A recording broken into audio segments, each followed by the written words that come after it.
Welcome to the Daily Debate Live Wednesdays with Taghreed Hussein here on Nile TV International. Tonight we'll be talking about Egypt's foreign policy and the recent developments, and a whole week that has been full of top stories that made the headlines throughout the whole week. In his inauguration speech that was back in June 2014, President Sisi had stressed that Egypt, with all its potential, should remain open in terms of international relations. The president had made it crystal clear that Egypt's bilateral relations with the world countries would be determined based on willingness of friends to cooperate with Cairo in a way that would help achieve the aspirations of the Egyptian people. Well, ever since that historic speech and until today, Egypt's foreign policy has been paid big attention to supporting peace and stability at both the regional as well as the international fronts. It has been heeding all international law principles and norms and supporting the role that has been played by world organizations. Well, tonight we'll be reading more about how Egypt's foreign policy is supporting regional stability. And we have all the honor and pleasure of having with us His Excellency Ambassador Dr. Mohamed Hegazy, former assistant to the Foreign Minister. Ambassador, thank you so much for coming tonight. Thank you very much for having me, Daily. And together we'll be reading this important headline. Egypt is supporting today, and its foreign policy is supporting the regional stability and security, supporting stability in the region. What does it take? And this is considered to be one of the main important features of Egypt's foreign policy, one of the dynamic fundamentals, actually, of the new republic. So a strong foreign policy is one of the main features of the new republic, Ambassador. Indeed, Taghreed, internal stability to any country allow it to move further towards stability in the region. And this is exactly what happened since this historical speech that you have quoted from President Abdel Fattah al-Sisi 2014. Egypt's foreign policy is based always on international law principles and the principles of respecting the sovereignty of its neighbor. For that, it is now in action to bring back peace, law and order and stability, not only internally, but also in the regional level. There is no success whatsoever you can gain for your revolution if your region is in turmoil. So that Egypt has exerted its utmost effort up till today in the Libyan file, so that the political drive for Libya and the dissolution will to the heart of the Arab world and Africa. And up till today, there is meetings of high level between General Khalifa Haftar and the American envoy under the auspices of Egypt. Means that Libya is a fundamental piece of stability in the region, thanks to the Egyptian firm stance in regards to the Libyan situation, that we observe the relations between the Libyan parties and drive the international community hosting Berlin I and Berlin II to add value to the peace drive, which will definitely culminate by the expulsion of militias and terrorist group still spoiling Tunisia. Egypt has shown respect to the internal development in Tunisia and firmly supported President Qais Said in his decisions, but in full respect with the internal affairs and not interference, and of course supporting it diplomatically and advising their friends to help Tunisia to come out of its dilemma and move further to help through assistance in all domain. Egypt also is playing a stabilizing role in the Eastern Mediterranean, a hub of new wealth of gas. And there is no way that this wealth can be benefiting all the people of the region without resorting to the principles of international law.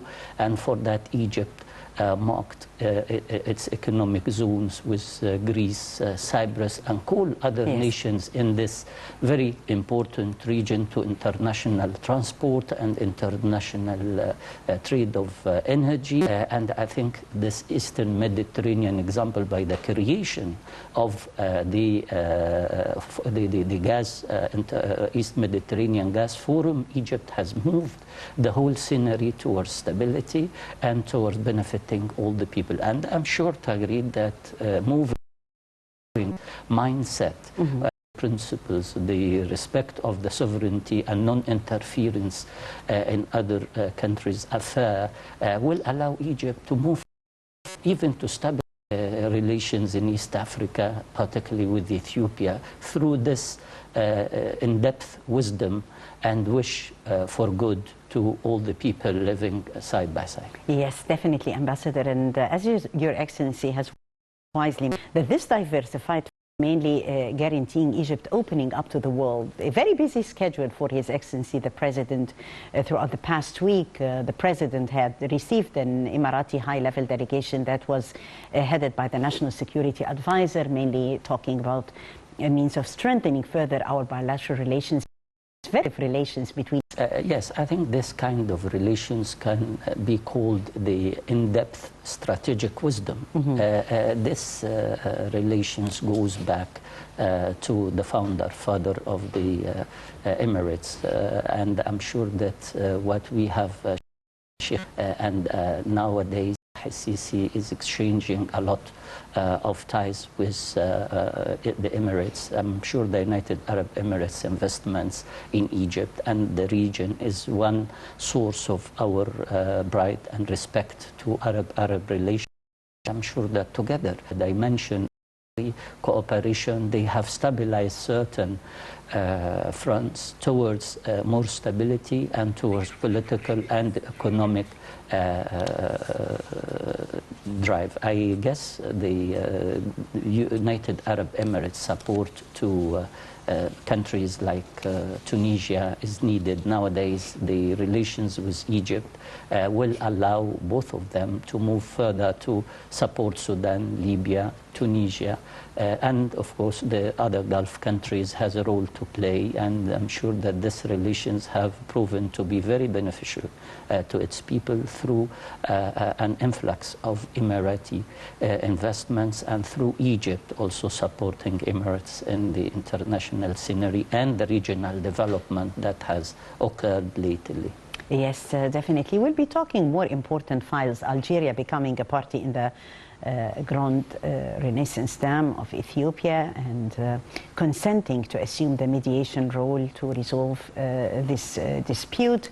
Algeria is a very important country in the region with the presence and also with the credibility in the African Union. We'll be talking also about Tunisia and the challenge to confront terrorism and more, but right after seeing this report highlighting Egypt's regional role in order to foster stability, fostering stability in the region. Let's watch. Supporting the stability in the Middle East, Africa and the region is one of the objectives of Egypt's foreign policy under President Abdel Fattah el-Sisi. This has been reflected by different actions illustrating compatibility between approach and actions.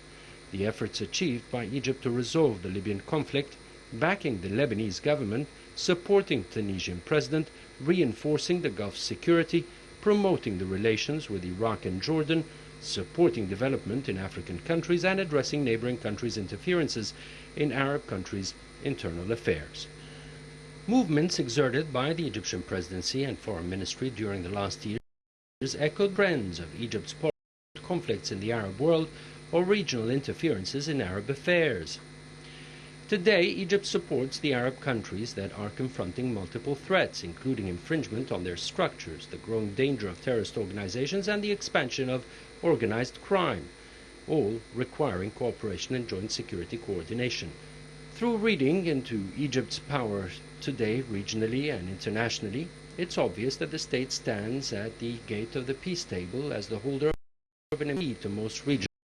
Egypt also confirmed the move in its traditional Arab and African circles, with keenness to strengthen its relations with the Mediterranean countries and redraw the borders in the Eastern Mediterranean.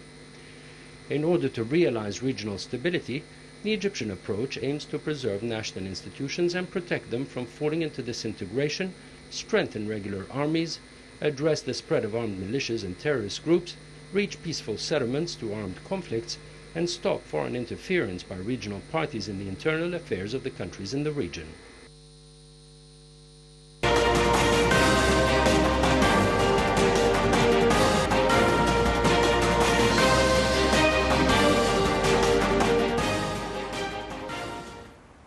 So the birth of the new republic, as the president, Mr. Ambassador, had said, it's not about building buildings alone, but it's a dream coming true. It's a project of the century, a project where all Egyptians actually are participating to see a better quality of life. I do agree with you, Tagreed. To me, as I was telling you, this is a social revolution. Social revolution in the sense that you have transforming the whole country, the infrastructure, 7,000 kilometers of road, bridges, and many mega projects. A new capital that will be ready to host a new kind of ideas. Even the president was saying, be ready, artists, writers, and intellectuals, be ready, because you will be challenged by a country that has transformed its image to modernity, and you have to go to dig into your culture and bring a new image to Egypt. Its soft power has to be also meeting and mitigating and adapting the new changes. I think the social revolution to me is the change in the level of the countryside and the way our villages are living. 50 million Egyptians are living in the, or even 60 million to some, are living in the countryside. If our new ideas and a new Haya Karima or dignified life project attain its goal, I think the whole image of Egypt and Egyptians will change. I think we are balancing between the land and the people living on the land, and I'm sure that if we successfully moved with the same ratio of achievement that we have witnessed over the past decade, I think Egypt can claim its rightful position among the leading economies and the leading nations. Yes, definitely. It is actually considered to be a project of the century for the country, the Decent Life Initiative. From the Decent Life Initiative to also, as you've always said it, a matter of life and death, the River Nile and the Gerd scene. Algeria has become a party in the Grand Ethiopian Renaissance Dam crisis, consenting to assume a mediation role. How do you see this role, Mr. Ambassador? Egypt agreed welcome the Algerian announcement of their readiness to mediate between the three neighboring countries, Ethiopia, Sudan, and Egypt. Yes. As we have welcomed also the African Union mediation, we have given all the opportunities to our regional organizations, to our international partners like the United States, to help bridging gaps and bringing a common stance between countries.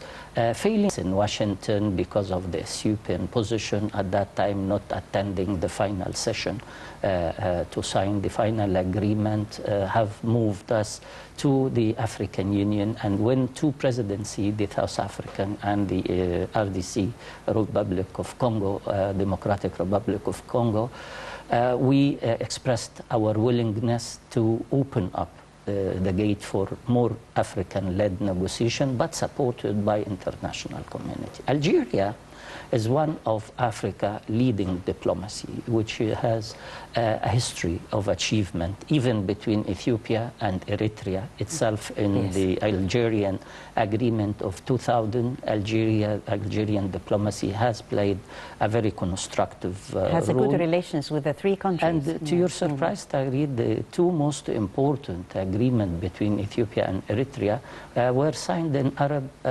countries. The one in 2000 between Eritrea and Ethiopia was signed in Algiers, and the second was in Jeddah in Saudi Arabia between Ethiopia and Eritrea. That brought the relation, led to a very negative consequences over the past few months. If we talk back to the Algeria, that Algeria is qualified in its very deep-rooted diplomacy, and Ramtan Lamamra The foreign minister of Algeria is a veteran diplomat who has enjoyed a position in New York, ambassador in Addis Ababa, and most importantly, for 5 years, who was the head of the African Peace and Security Council. So he meddled in many conflicts and disputes, and as I said, Algeria, African diplomacy and Arab as well is well respected, and we are very open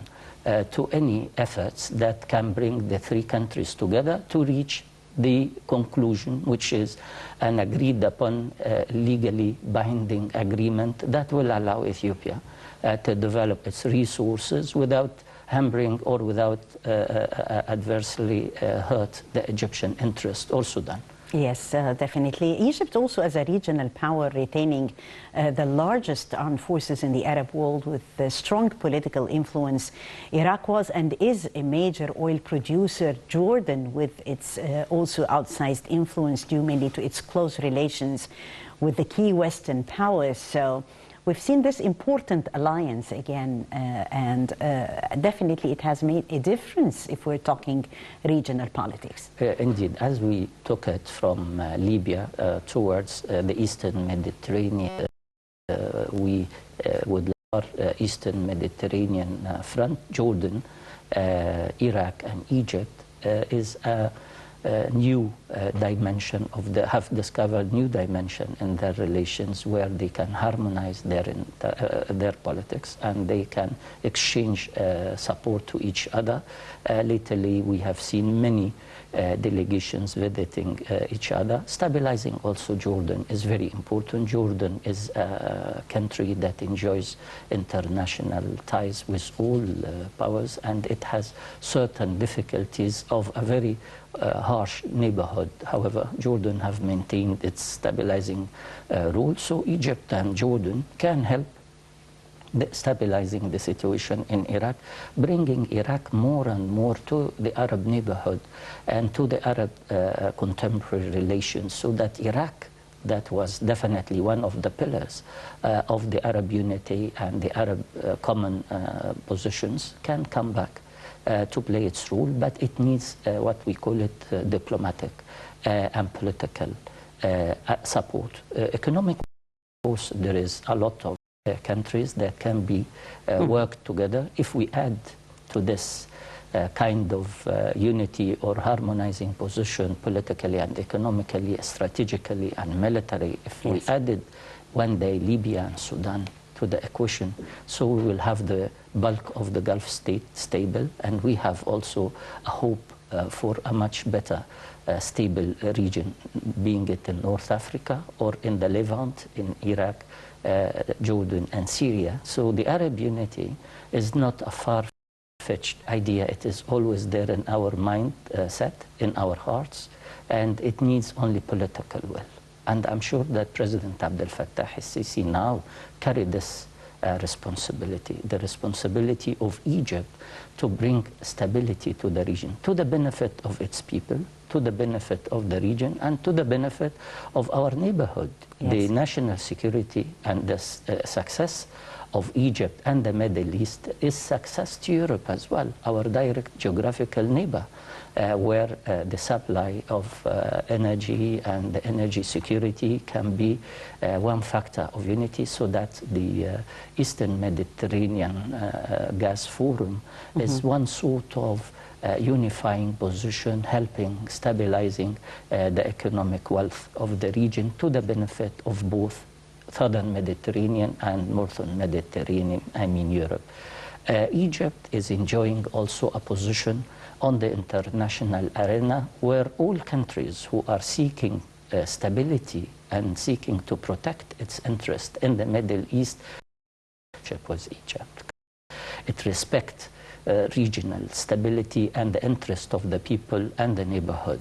And of course, it understands the political and the strategic relations of the international partners and the importance of our region to their internal politics. We are possessing the passageway of international maritime trade in oil and gas, and traffic is known from Bab el-Mandeb up to Suez Canal and the Gulf security and the Red Sea security are an integral part of Egypt's security. That's why Ethiopian dam, we always tell everybody that this is East Africa.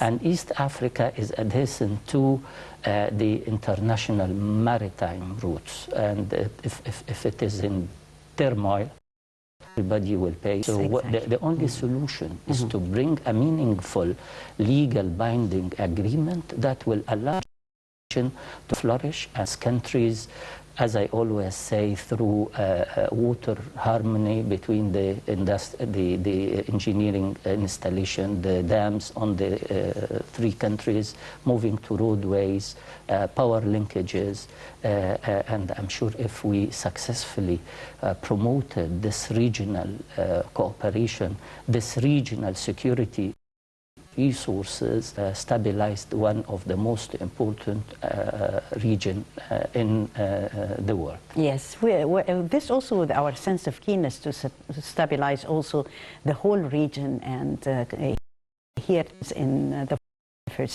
Tunisia, and the Egyptian parliament had declared support for the Tunisian president's endeavors in order to satisfy the aspirations of Tunisians and to lead the country to safety and prosperity. So, in your opinion, Ambassador, Egypt's stability and security definitely are also linked to the Tunisian file. Indeed, Tunisia has a deep-rooted Tunisia has a deep-rooted liberal values, and it affected the whole region all over its history since independence. And we've been all very keen to see Tunisia successful, stable, and when the Tunisian saw that they have get rid of the dictatorship, the political dictatorship, and they have replaced it with religious autocracy, then they found that they need to readjust so that their liberal value comes back to the surface. And their identity. Same happened, I think, in Egypt. Our liberal values are deep-rooted, and June 30th, as you said, have brought us back to our liberal value. We respect our religion, but we are not willing to be dominated by groups we are who not have willing to lose hijacked our identity. Indeed, our liberal values are very important to our Muslim and Christian population, and what we are living now is out of bringing back the moral values that we have, the liberal and moral values that we have been with us since our inception. Same in Tunisia. Tunisia has a civil society that was striving for many years, was stood against dictatorship. It cannot fall to the interest of certain groups. So the change was necessary, and we have expressed our support to the Tunisian people in their choices, and we have tried as much as we can to help both in the diplomatic and political front, and of course in the technical assistance and best we can do in the relief efforts. And I'm sure that is appreciated, particularly in this era of epidemic where Egypt were in the front in supporting the Tunisian deteriorated health situation. Definitely, Ambassador. Well, tonight we are talking Egypt and stabilizing the region, Egypt's leading role in the region. The U.S. hailed Egypt's constructive role also in Libya and in Gaza, the Gert. I think this story, and we will be back to discuss further important headlines and the Lebanon Donor Conference with His Excellency Ambassador Mohamed Hegazy tonight. On Tuesday, U.S. President Joe Biden's administration praised Egypt's role in the Middle East, stating that Egypt is playing a constructive role in solving crucial issues and disputes in the region. Dana Stroll, the Deputy Assistant Secretary of Defense for the Middle East, stressed that Egypt has a constructive role when it comes to security in Libya, the conflict in Gaza, and Ethiopia's dam, known as the Jerd. Stroll affirmed that the U.S. supports the idea that Egypt has legitimate security concerns and believes that security assistance to Egypt is a critical tool in supporting those needs. The Deputy Assistant Secretary of Defense for the Middle East added that the current view of the U.S. administration is that Egypt is playing a constructive role when it comes to border security, Libya, Jordan, obviously the conflict in Gaza, pointing as well to U.S. military over flights and Suez Canal transit. She also praised Egypt for agreeing to devote its own funds without resorting to U.S. financial assistance to upgrade its Apache helicopters. Meanwhile, Deputy Assistant Secretary of State for Regional Security in the Bureau of Political Military Affairs, Mira Resnick, noted that Egypt remains a vital security partner, as evidenced by the Egyptian president's success in reaching a ceasefire in Gaza. Worth mentioning that late in May, Antony Blinken, the U.S. Secretary of State, visited Cairo, where he met with President Fattah al-Sisi. The president stated that he and Antony Blinken emphasized the role of the Egypt-U.S. partnership in promoting security and stability across the Middle East.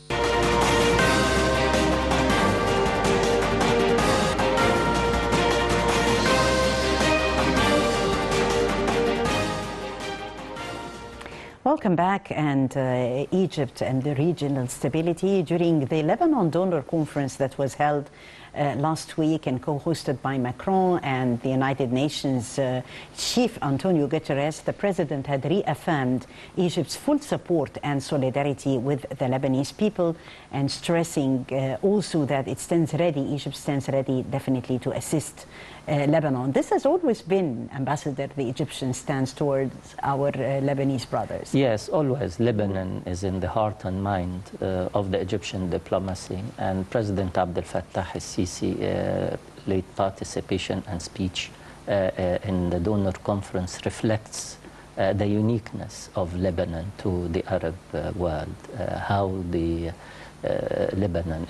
what Lebanon is representing as a unique case of Arab drive towards renaissance culturally, politically. And this situation is not very Lebanese. This situation stems from regional polarization, where Iran is playing a role, where other countries are really driving the Lebanese political agenda to a way that is not serving the national agenda. So President Abdel Fattah al-Sisi said it clear that regional polarization is the cause of what is happening in Lebanon. Lebanon for centuries was the melting pot of culture, the melting pot of religions, of relations between different ethnicity.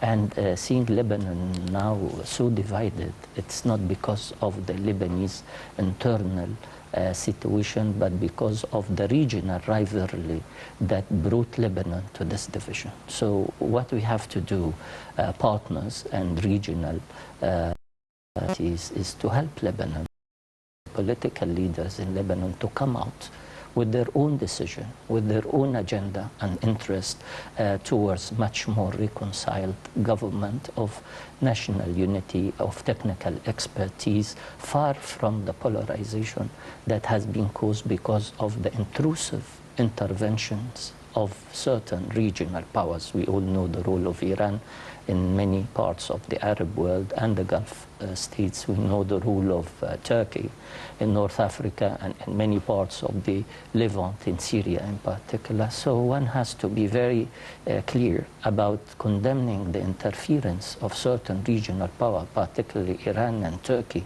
and their meddling in the internal affairs of Arab countries. So the international community also has a responsibility. Russia has decided to be an integral part of the Middle East, but that has to be also as a constructive partner, and the United States as well. Europe is absent from the scenery, allowing the rivalry between the two superpowers and the two regional powers, Iran and Turkey, to affect the stability of its direct neighborhood in the southern Mediterranean. So Europe has a responsibility. The United States and Russia always sit together and settle down their differences, because we all pay if they are in difference, and we will all live in peace in the Middle East if they pull out their intrusive policies, and if they talk seriously to Iran not to destabilize the Gulf states, not to keep Lebanon hostage to its interest, and I'm sure regional law, we could all live in peace and harmony. Yes, and as His Excellency the President has mentioned, that it's high time for the international community to put aside any sort of differences and to look with a sense of responsibility towards this file, to settle regional disputes and also to safeguard Lebanon's sovereignty. What does it take for the international community to contribute further to this file, Ambassador? As you said, Tagreed, this is an in-depth analysis of the situation. This situation in Lebanon, it's not because of the Lebanese differences. As I said, Lebanon was always a melting pot to cultures, to ethnicity, and to religions, and to many different views. But today, Lebanon is suffering from this regional polarization. Iran is playing a role that we all know in certain fronts, in Syria, in Lebanon, in Yemen, and of course, it also destabilized the region, the Gulf region in particular. And this is part, I'm sure, of the ongoing negotiation that it has to address these interventions of Iran in many Arab political fronts. Same with Turkey, they both doing that on a regional level. On the international arena, the two superpowers, if we can still call them two superpowers, because China also is coming. It's emerging. Is emerging, re-emerging. Re-emerging, yes, because China was has always, already emerged. Yeah. Indeed. So China is re-emerging as well, maybe to further stability. And the two superpowers has a responsibility.